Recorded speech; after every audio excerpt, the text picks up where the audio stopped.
saying it because we really, really want to see it happen. And so that also goes towards being super intentional about what you're asking for and why. So if you want pencils down, like, why do you want pencils down? Do you really, that's going on. Is it because they absolutely cannot be writing right now? Are you fine with them finishing up their notes? If you're fine with them finishing up their notes, like saying that, like, all right, if you are still working on that, that's fine, and then going, like just making sure that they know exactly what they should be doing. And you're able to see that compliance and not guess at whether or not they're meeting expectations. And then, once again, not just looking, but scanning. So not just passing time, but like really looking at each scholar as you scan to make sure that they are doing exactly what it is that you just stated.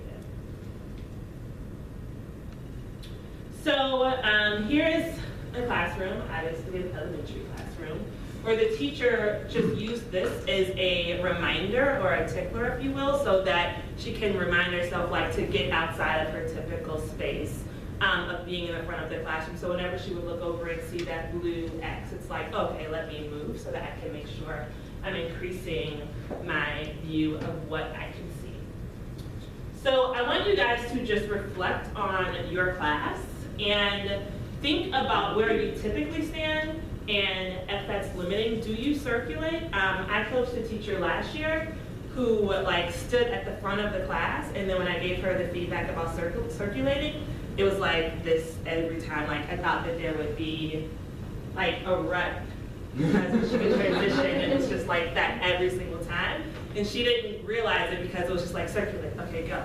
And then the same way, the people in the back were never seeing anything. So like think if you fall into any type of like automatic things of that sort, and where can you most simply see the entire class based on your classroom setup? So draw a quick map, like just boxes for desks. So if this was my class, I would draw a box, box, box, and that was it. And think of at least one place where you can stand that you don't normally teach from that increases your range of vision. Just to show how intricate it does not need to be, only take like 45 more seconds.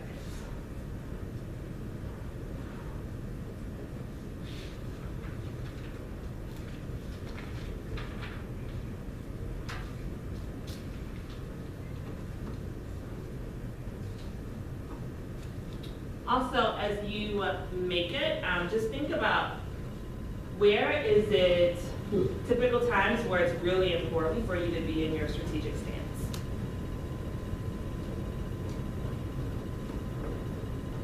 Example is when my scholars packed up, or like I said, during the do now.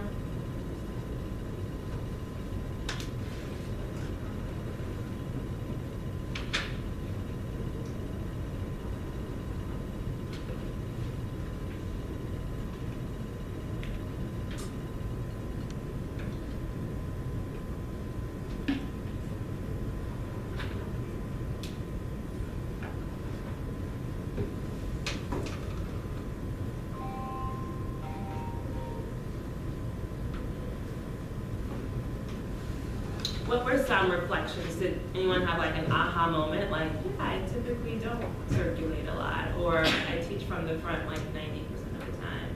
Or like, no, I'm really intentional and standing back by the glass because I want to control like vision going out, but then also that's where I have a good view.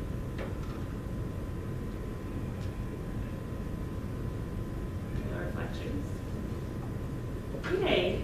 Okay.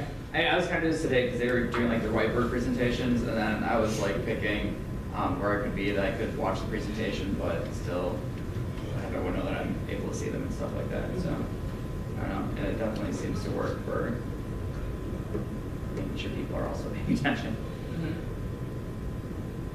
I was going to say, I realized that I think, like, I don't think my desk setup is very space efficient because I don't really walk around that much because it's really hard to get around because there's so many desks in my room.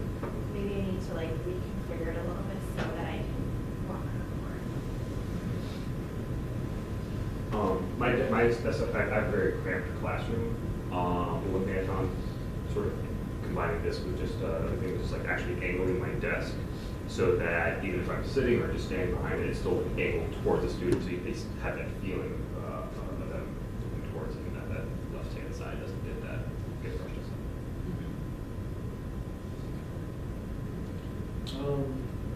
This is where I do CPD. So, and 107, lead room is so small. Like, you know, I usually actually do all when there's note taking to do with the slides next to Ms. Bronco. I'll usually stand in the back corner with a clicker and have student writing down what notes to take down. So that way I can scan while also teaching, because one of my problems is turning my back towards the door and immediately have That's a good technique. And I think Esther, if you like either moving your class around or kind of just like going and positioning yourself in certain spaces. So it's not so much just the circulating piece of it, but like where can I go stand and be still and just like watch while I give instructions or directions. Amber?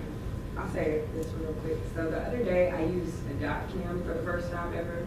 I don't know, it's just not like a math teacher thing. I don't know if y'all use I that. saw you gotta use one. I don't use that because I sat down in that chair for like 5 minutes and immediately noticed like everything. And I was like, this can't. I had to unplug it instantly because I'm also already like 5'3", so it's not like I can sit and see. I also have a mirror in my class. If that helps, put that mirror like right there, and you can just like geometrically see like the angles of who's talking. You're just like, yeah, I see you. And it's one. Through the mirror. It's actually almost even funnier because they'll look in the mirror and be like.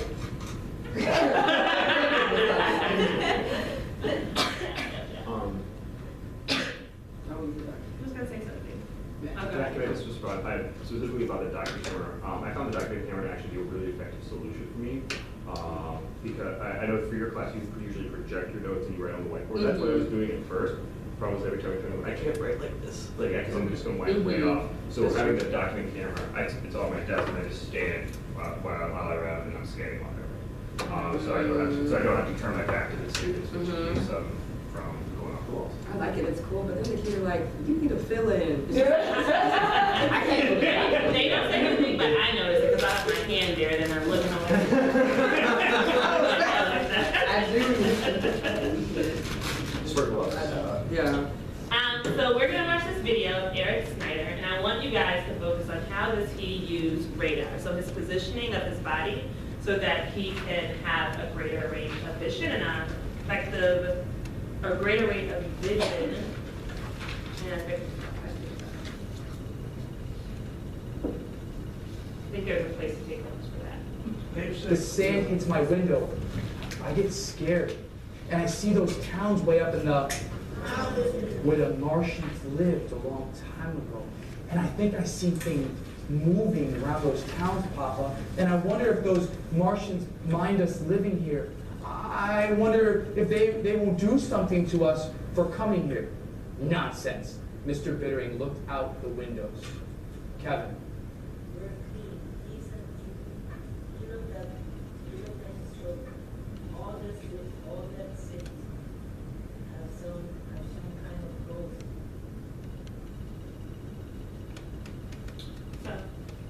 Take 30 seconds to think about what did you notice here about how Eric used radar.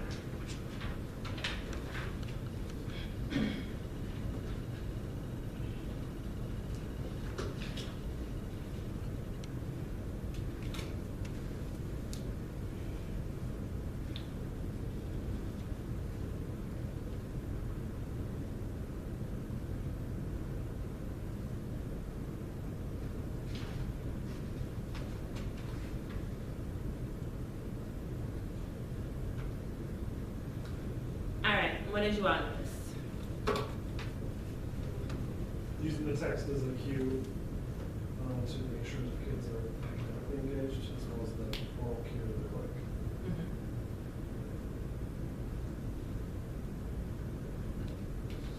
While he was reading the text aloud, he was still looking up from the text to scan, while I'm thinking to myself, I don't know how effective that scan is, it still tells the kid he's looking. Mhm.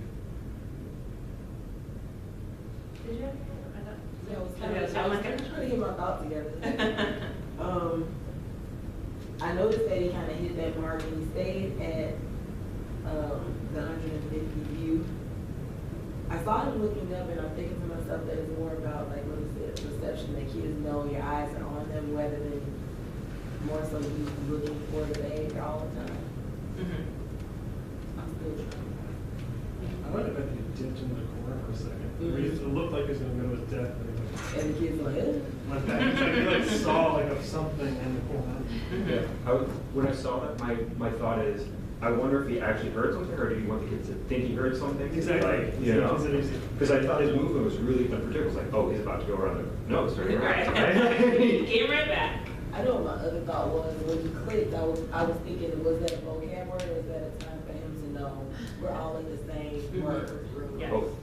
A little bit Yeah, of- same word. Yeah. Probably like, are you there? Okay. I think also the popcorn of the read, which we do sometimes. I mean, it don't be like a word problem. It's like a sentence. But the popcorn really just gives you that public accountability because it's just like, she didn't ask you a real question. She's asked you to read where we left off. You weren't listening. Like, which sucks sometimes because it's like, even if I'm following along, if we did that, I still have the anxiety of like, I was going, wait, I know where we are. Right, that's the question, like, I'm is this where we nervous. are? I don't know, are we? Right. I mean, like every kid was like heads down, as you could clearly see, really in the zone. What didn't he do when we were reading? When one scholar read, what didn't he do? We're walking back. I don't know what he mean. And then, like, I didn't look for that. I didn't look for what he wasn't doing. Oh, that's your moonwalking there. Or you could conversely say, what did he do? Like he could have walked up those aisles.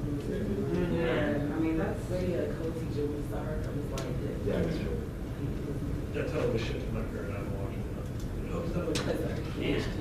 He wasn't really like reading, right? Like after he popcorned the kid, he was sort of just like looking. He stopped like reading the script word for word. Mhm.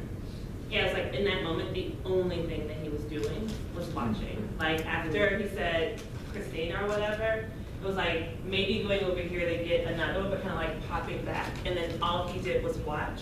And then it appears that his co-teacher then stood up also and began watching. I don't know about that one. But I do know that what he did was like just watch, because maybe his moonwalking bear could be like, I've become so engaged in this story and like I'm listening to the scholar read and like engaged in the moment that now I'm not gonna popcorn read so other kids are kind of like off. It's like while she's reading, everyone else is still reading even though it's not my voice anymore. So just really thinking about it in that manner.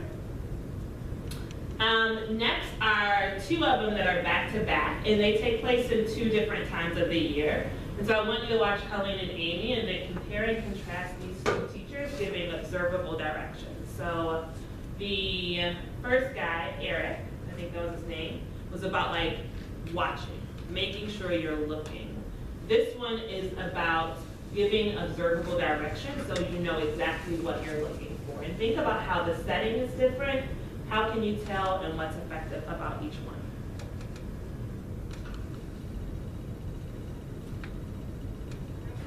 And not before I say go, I want you to get out your whiteboard marker, and your whiteboard eraser. Go.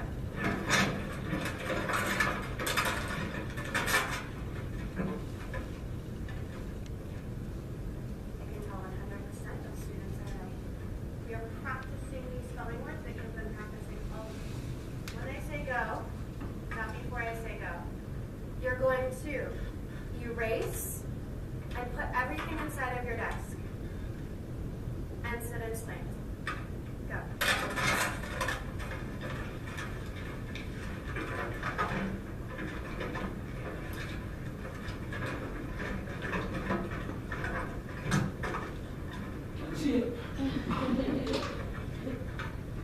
I want you to think for a second.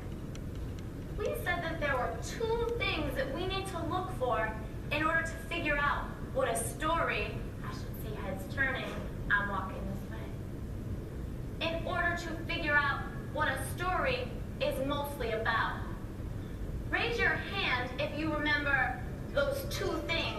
we need to look for? It's tall, straight hands. I see a lot of hands. I see a couple hands not in the air. So I'm going to have somebody give me one. Kiana has his hand all the way up in the air as I think. Don't be greedy. I'm going to have somebody give me one. And then somebody else is going to give me the second one. Ramona. Voice. Who? Hold on. Ramona's going to say it again. Everybody's going to have their hands on a tracker. What's one thing we need to look for, Ramona? We need to look for the who. I'm a person, so I point to myself to remember that. What's the second thing that we need to look for when we're looking for main idea? All right, take about 45 seconds and reflect on the question that's also in your handout of how are they the same and how are they different? And what's the difference in the time of year and how can you tell?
What was similar, what was different, what did you notice?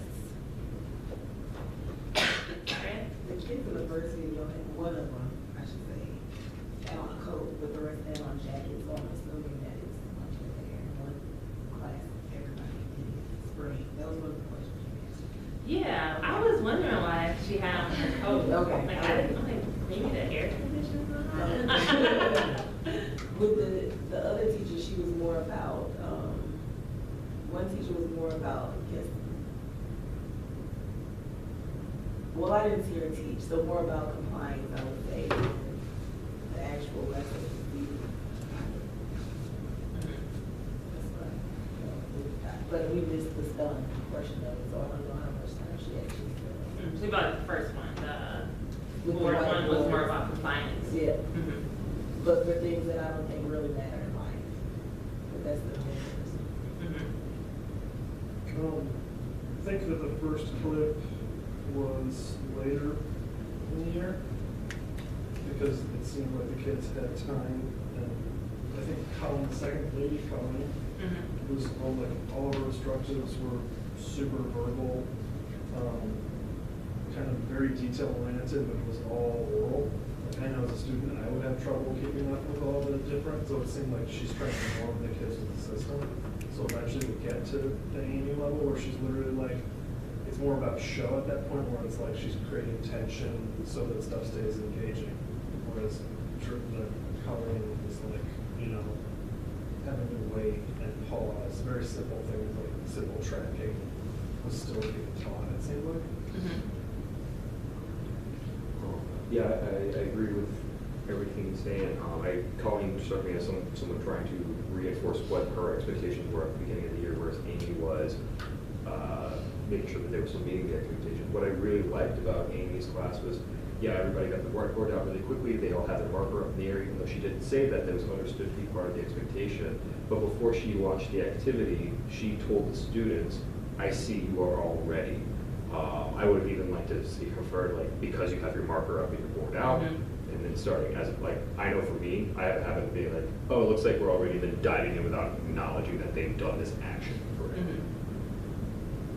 Okay. The first directions were all, you will do this, and then the second one, she mixed in a lot of, I should see this. So like one was like, what the teacher